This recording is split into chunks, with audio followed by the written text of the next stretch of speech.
Welcome to our tutorial about digital clipping. In this tutorial, we're going to learn what digital clipping is and we're going to talk about how to prevent it in your work. Basically, you want your input to be as loud or hot as possible without clipping. So what exactly is digital clipping and why is it so nasty and irreparable? A digital recorder records up to 0 dBFS, that's 0 decibels full scale. 0 dBFS means that all the bits are used, whether you've selected 16-bit or 24-bit depth. Basically, 0 dB is the loudest value that your computer can record. Your computer can't record anything louder than this. Digital audio can't express a digital number above 0 dB.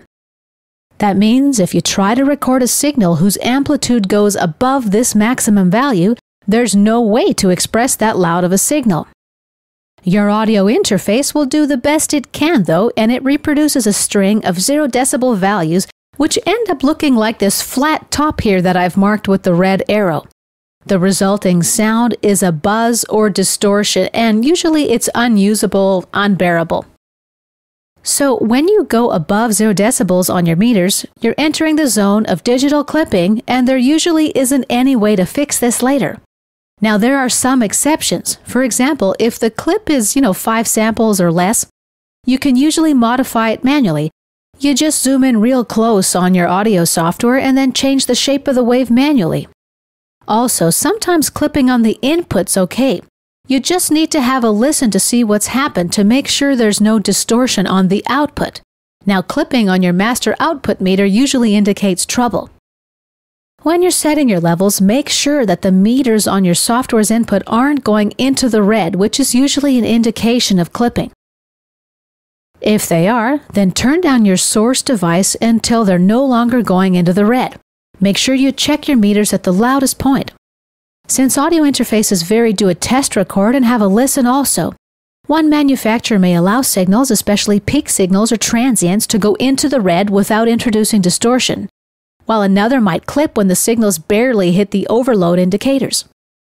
Generally, you don't want your levels to be so hot that you don't have any headroom to make adjustments later, like with volume maximizing or EQ that might drive up the levels of certain frequencies in the recording. You've got to leave a little space for these important adjustments later on.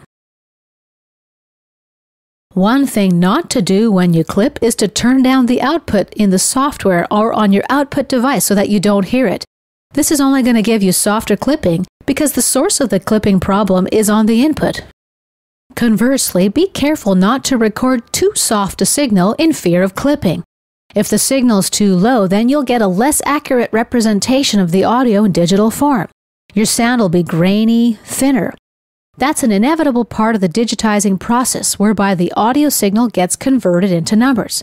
If your input's soft, the sound is represented by fewer zeros and ones than if it's louder. The quantization error will result in a much more inaccurate representation of your sound. Louder levels are represented by bigger numbers, so the resulting sound will be more full, more accurate, more detailed. Thus, it's important to set your levels carefully before you get started. Listen, listen, listen. Your output, despite the amazing plugins that most digital audio workstations lay at your fingertips, can only be as good as your input. And this concludes our tutorial about digital clipping.